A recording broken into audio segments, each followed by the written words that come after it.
So good afternoon, students. Today we shall study about temperature, stress and strain.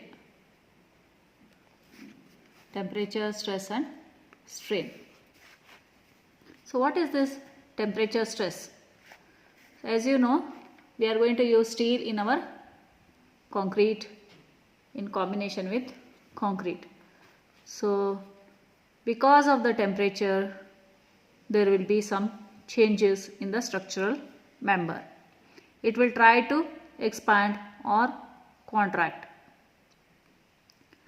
So if this expansion and contraction is allowed to take place freely, then only no stresses will be set up by it. So, but if this expansion or contraction is prevented, then stresses are developed in the member. These stresses are called as temperature stresses. So, I shall give you an example. Single bar restrained at ends. So consider a bar of length L and coefficient of linear expansion alpha. So I'll draw the diagram. You can see a bar, it is fixed at one end, and this is the L, that is the length. So how much it is going to expand will be, change in length will be delta L. So this is unrestrained.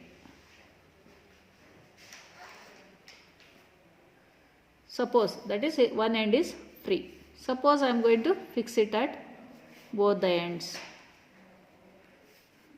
and you can see here this is the load applied.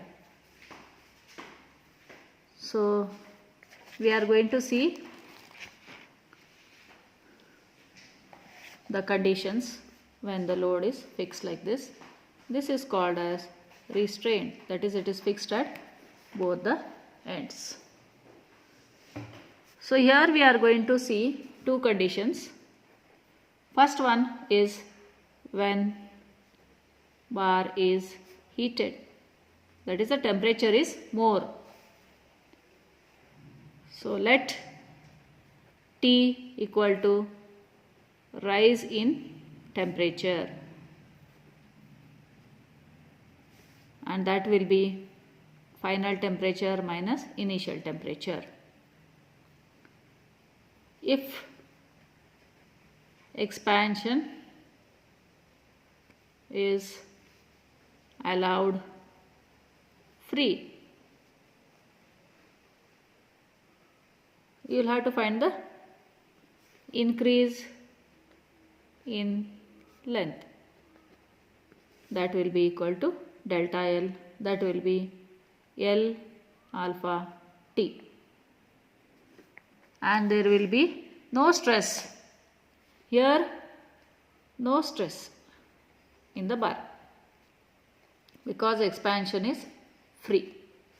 If ends are fixed, if ends are fixed to rigid support, and we are going to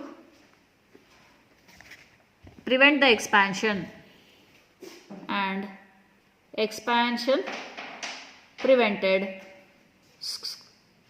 and expansion prevented,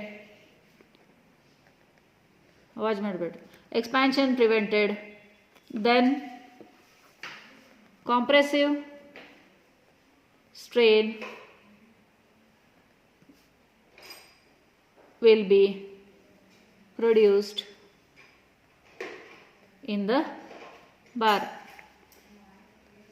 So you have strain.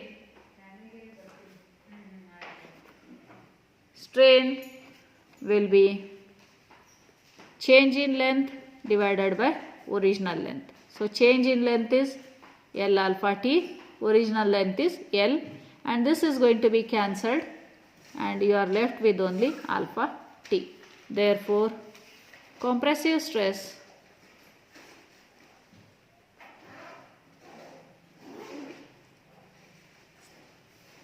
will be strain into E, that is equal to alpha T E.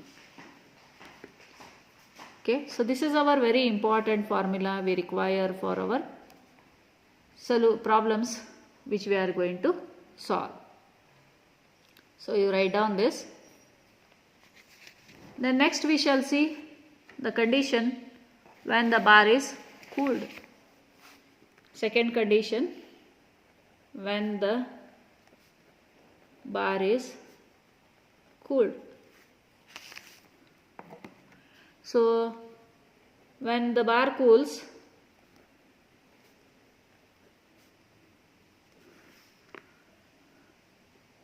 it contracts. So free contraction will be delta L, that is equal to L alpha T. Now here you can see it is cooling, so there will be a fall in temperature. Fall in temperature, that will be T. It will be T1 minus T2. So if this free contraction is prevented, if free contraction is prevented, tensile stresses will develop. Tensile stresses will develop in the bar. Tensile stresses will develop in the bar. Therefore, strain we have to calculate delta L by L, and again it will be L alpha T divided by L, and L is cancelled, you will have with alpha T only. Therefore, tensile stress will be equal to into strain into Young's modulus, that is equal to alpha T E. So this is also a very important formula for problem solving. If in both the cases the supports are going to yield, if in both cases supports yield by delta, then expansion or contraction prevented, expansion or contraction prevented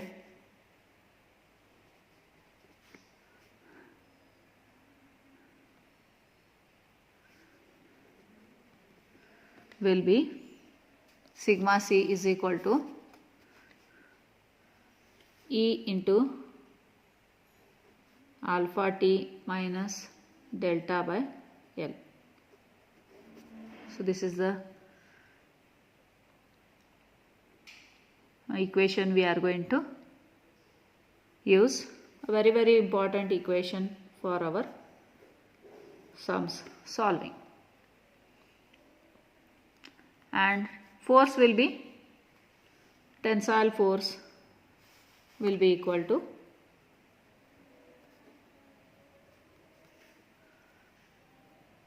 P is sigma C into A or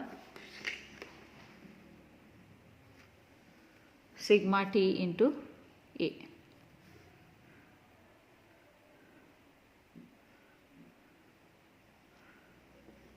So in general you can say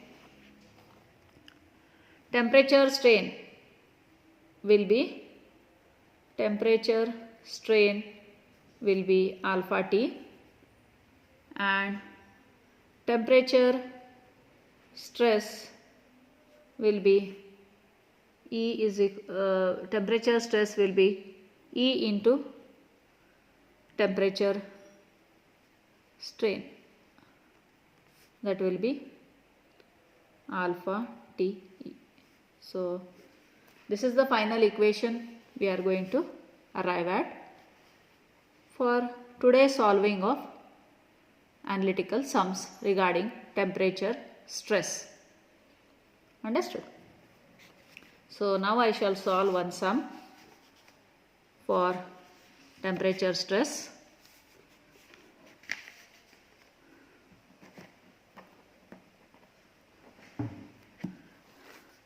A steel bar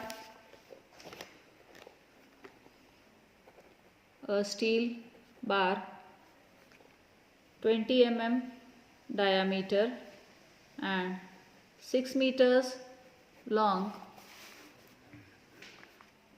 is connected to two grips, one at each end at a temperature of 100 degrees centigrade. Determine the force exerted on the bar when the temperature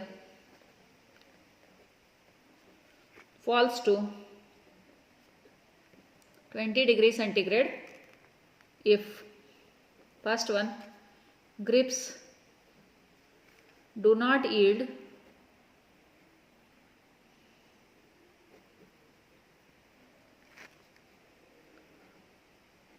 second condition will be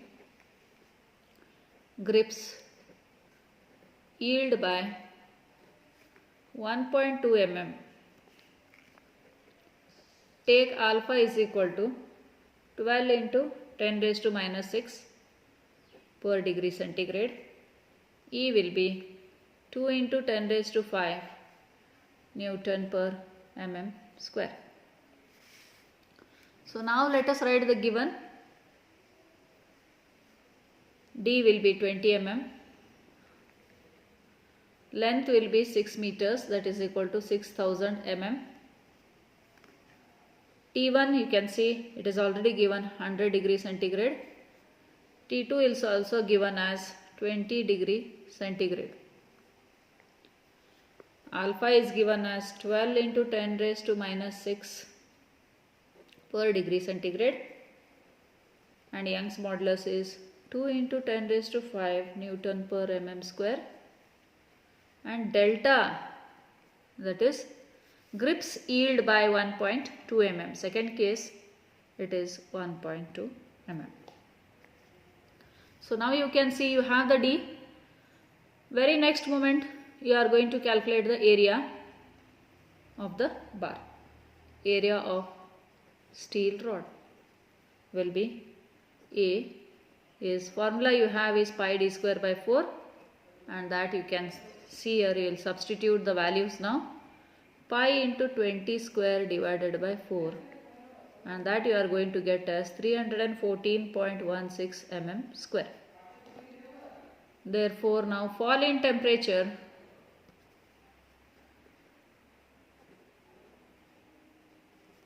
will be T is equal to, or capital T also we can take it as we have written in the formula, T1 minus T2. This also you can make capital T1, this you can make at capital T2. Small also will do. So T will be 100 minus 20, 80 degree centigrade. So next you are going to see is stress in rod when grips do not yield. When grips do not yield. So now you should have the stress value. So it will be alpha TE, that will be 12 into 10 raised to minus 6 into value of T is 80 into E is 2 into 10 raised to 5. Young's modulus is 2 into 10 raised to 5, and this you are getting